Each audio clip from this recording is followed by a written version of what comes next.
He didn't say a word at first, just stared at the ground until Traore sat beside him and Chris Hemsworth whispered, "I don't remember the last time I felt alive." The sun was low, not quite sunset, but the kind of heavy orange light that wraps the earth in silence. The dry wind carried a softness that only came when the heat had stopped fighting. And there, in a village that wasn't marked on most maps, sat a man with calloused hands, dirt under his nails, and something haunted in his eyes. Chris Hemsworth didn't look like a movie star. Not that day. He was sitting on a broken bench near the old schoolyard. Shirt slightly torn, hair uncombed, boots dusty from walking God knows how far. But it wasn't his appearance that made people whisper. It was his stillness. Villagers had spotted him the night before. No security, no luggage. Just a small backpack and a man who looked like he hadn't slept in days. One child ran home and told his mother, "Mama, Thor is here." She didn't believe it. No one did. Until that morning, when President Ibrahim Traoré himself arrived quietly in an unmarked vehicle, asking for directions. When Traoré stepped out, he didn't say anything at first. He just looked at Chris, who hadn't moved since sunrise, and nodded. Chris looked up, then quickly looked back down. The soldiers stayed back. No protocol, no cameras. Just two men, one who ruled a country and one who had spent the last decade pretending to be a god. Traore walked slowly toward the bench and sat beside him. Not close enough to make it uncomfortable, but close enough to be felt. Silence stretched between them. Then Chris did something unexpected. He let out a small, broken laugh, almost like a breath catching fire. And then, in a voice that cracked just once, he said, "I don't remember the last time I felt alive." Traore turned to him, gently, not rushing. Chris continued, almost to himself, "I wake up and I'm already exhausted. Not tired, exhausted. Like everything I've ever done was for a version of me that doesn't exist anymore." He shook his head, wiping the corner of his eye. "You know what's funny?" Chris said, forcing a smile. "People think I'm living the dream. That I fly around the world, that I'm admired, that I'm rich and powerful and blessed.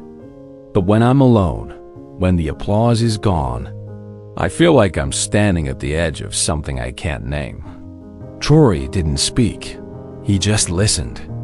Chris went on, voice steadier now, but heavier. "I came here because I read something you said once. You were talking about power, about leadership, but what hit me was the way you said it. You didn't speak like a president. You spoke like a man who's lost something, like someone who understands what it means to carry a weight that people can't see." Traore looked out toward the horizon.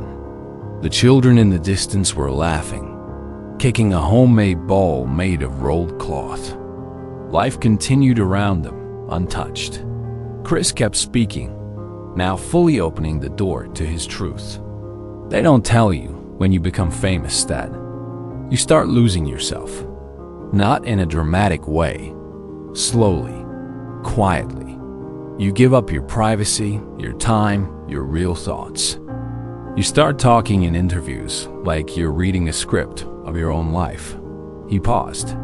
And then one day, you wake up and realize that the man people love isn't even you anymore. His fingers dug slightly into his knees. "I have 3 kids. I love them more than anything. But even when I'm with them, part of me is performing. Like I'm trying to be the father the world expects me to be, not the one they actually need." Traore finally spoke, softly. "And what do they need?" Chris turned his face toward him.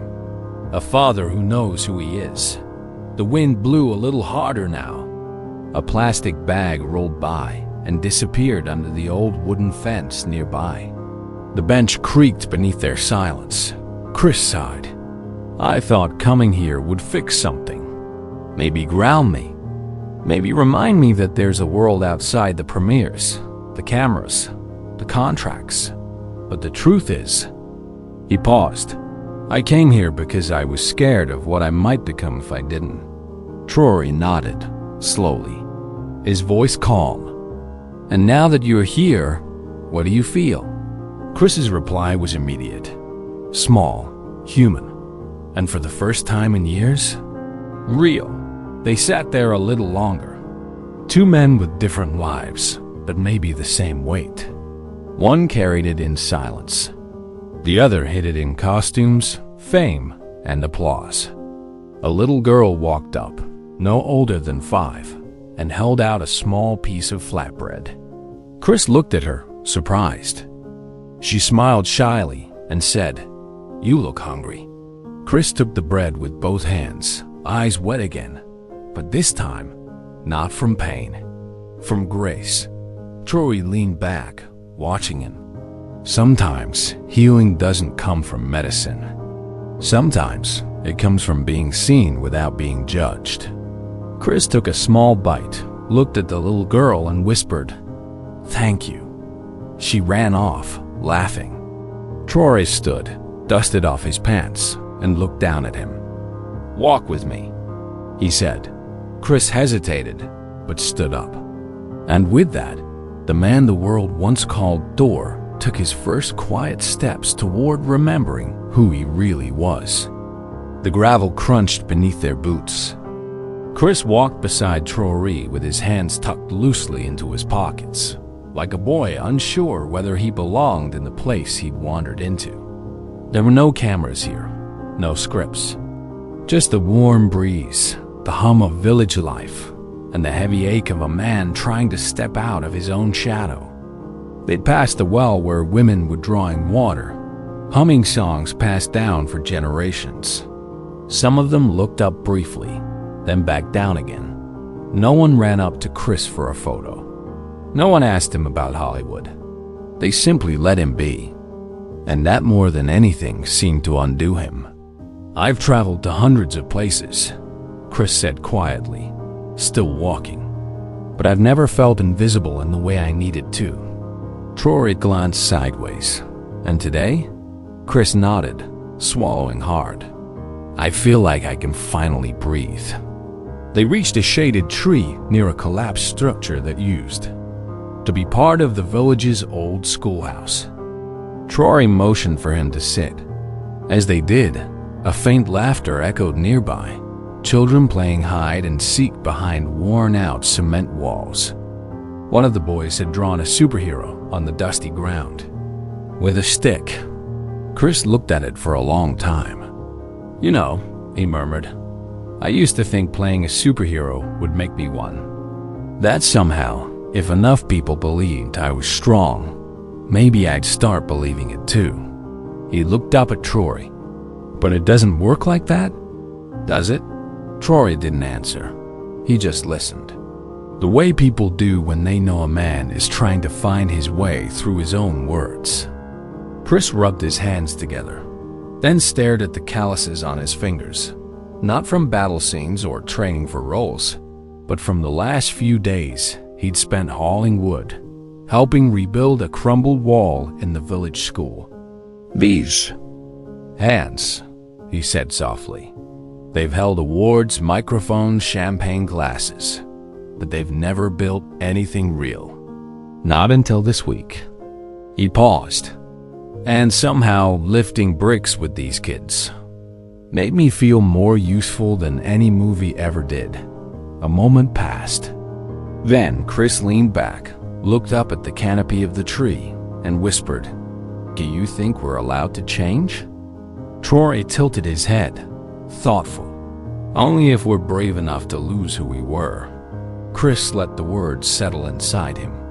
"For years," he said slowly, "I gave the world what they wanted. Strength, charm, punchlines.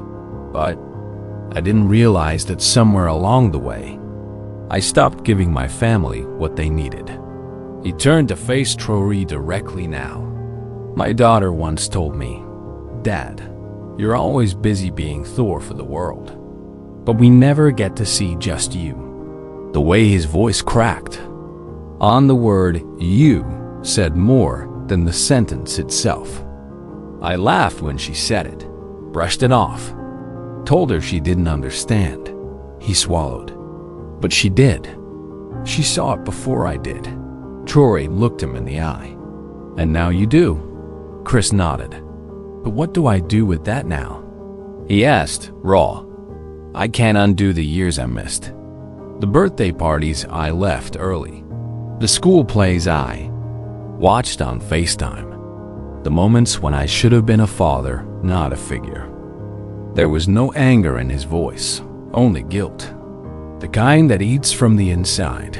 Traore rested a hand gently on his shoulder.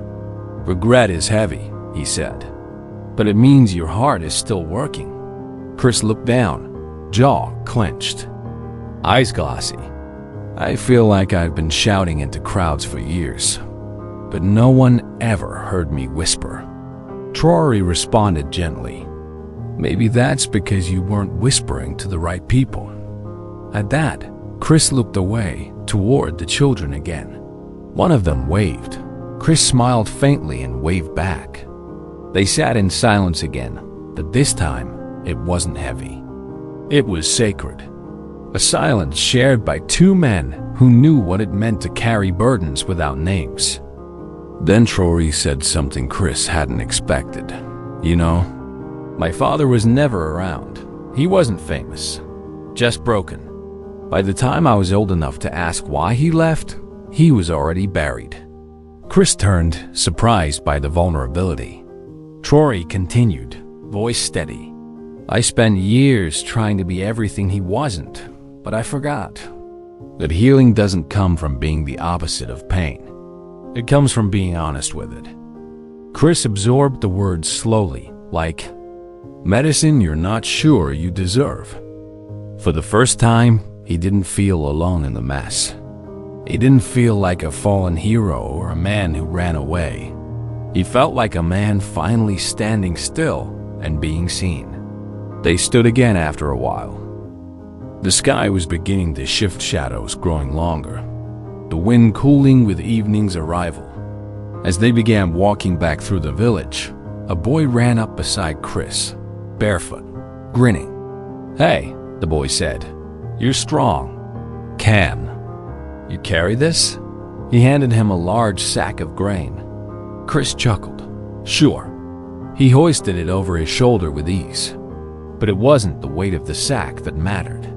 It was the way the boy smiled and said, "You look different when you're not pretending." Chris paused mid-step. Traore turned to him. "You okay?" Chris looked at the child, then at the sky, and for the first time in a long time, he smiled. Not for a photo, not for the public, just because it finally felt real. That night, the stars came out early. The village sky was clear, open, and endless. Nothing like the city lights that blurred everything into noise. There was something sacred about the silence here. A kind of quiet that didn't make you feel alone. Just smaller, softer. Chris Hemsworth sat by the small fire the locals had built outside the community hall. It crackled gently, casting warm shadows on his face. His shirt was rolled at the sleeves, revealing forearms still caked with dry soil. The scent of wood smoke clung to him, mixing with sweat, dust, and something older, something human. A young man handed him a cup of spiced tea. Chris smiled and accepted it with both hands, like it was something precious. Nearby, Traore was speaking with a few village elders. They weren't talking politics. They were laughing, really laughing about something from their youth. One of them playfully scolded Traore for forgetting the name of a song they used to sing as boys. He took the scolding with grace, his laughter deep and real. Chris watched from a distance. There was something in Traore's presence that didn't feel presidential. It felt whole. And that wholeness, it made Chris ache, because he couldn't remember the last time he'd felt that way. He sipped his tea slowly, staring into the fire. And then, like smoke rising without permission, the memories returned. His daughter's 8th birthday. He had promised to be there. She had drawn a picture of them together. He was in plain clothes, not the Thor costume. Just her. Dad. She was holding the picture when he called to say he wouldn't make it. His wife's quiet eyes. The ones that stopped asking, stopped pleading, stopped expecting. The way she hugged him at airports, not like she was welcoming him home, but like she was trying to remember who he used to be. The hotel nights. The constant flying. The noise of being wanted everywhere except where he was needed most. The cup in his hands trembled slightly. He set it down. Traore noticed. Without a word, he stood up and walked over. He sat beside Chris again. Same as that first moment earlier in the day. No performance, no advice, just presence. After a few minutes, Chris spoke. Do you ever feel like you're living a life that someone else built for you? Traore looked at him, quiet, then replied, Sometimes. I feel like I'm just trying to repair the life my people were never allowed to build. Chris nodded slowly. But you don't hide. You don't pretend. You speak your truth, even when it shakes the room. Traore's reply was calm, because the world already has enough lies. What it's starving for is honesty. Chris looked back at the fire. I think I've forgotten how to be honest with myself. A long silence stretched between them, lit only by the flickering flames. Then Chris said something he hadn't said aloud before, not to his wife, not to his closest friends. Sometimes I don't know if my family loves me, or just the version of me that's always on. The funny one, the strong one, the superhero who makes everything okay. He stared at the glowing embers. And the scariest part is, I don't even know who I am when I'm not being that guy. Traore responded gently. Then maybe it's time to stop being him. Chris turned to him, eyes wide. And be who? Traore met his gaze. Be someone who doesn't need saving to feel worthy of love. Chris looked away, his jaw tightening as emotion welled up again. A child began humming a lullaby somewhere behind them. Chris closed his eyes. I wish I could go back. Traore shook his head. You don't need to go back. You just need to go home as someone new. Chris let those words settle deep inside him. A soft wind passed through the trees, carrying with it the scent of earth and fire and healing. And in that moment, something in him shifted, not dramatically, not all at once, but like a weight finally beginning to loosen. He stood slowly and looked at Traore. I think I know what I have to do. Traore stood too. Then do it? Chris nodded once firmly. He walked a few steps toward the sleeping huts where he'd been staying, then paused. Without turning back, he said, Thank you, not just for listening, but for not trying to fix me. Traore replied with a quiet strength. Some things aren't meant to be fixed, just faced. Chris disappeared into the shadows of the night, not as a fallen hero, but as a man ready to finally come home to himself. The sun rose slow, gentle. Golden light spilled across the village rooftops like it knew the land needed kindness. Roosters crowed. Distant laughter floated from children waking. Another day had begun, but something about this one felt different. Chris stood alone near the edge of the village, a small canvas bag slung over his shoulder. He wore the same boots, now more worn, more honest. His eyes were clearer, still tired, but softer, grounded. Traore approached quietly. Neither man spoke at first. Chris looked out toward the path, that would take him back.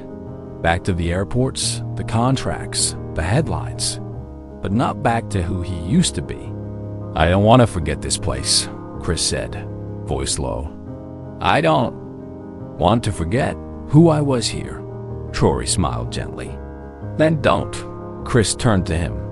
"What if I lose this feeling again?" Traore replied, "Then come back, or better yet, build this peace where you are, in your home, in your family. Let them meet the man who sat in the dust and remembered he was human." Chris nodded, eyes stinging, but not resisting the emotion anymore. A small girl, the same one who gave him bread, ran up and handed him a bracelet made of thread and shells. "So you don't forget," she said. He knelt, tied it around his wrist carefully. "Thank you," he whispered. He stood again and faced Traore. "Somehow, I think this place saved me." Traore placed a hand on his shoulder, steady. "No, you saved yourself. We just gave you space to hear your own voice again." Chris exhaled slowly. Then he turned and began to walk down the road, the dust rising behind his steps. But this time, he didn't look back, because he wasn't running anymore. He was finally going home. If this story touched something deep inside you, don't forget to like, share, and subscribe for more real moments like this one. Sometimes, healing doesn't come with noise. It comes when you sit in silence and finally hear the sound of your own soul coming home.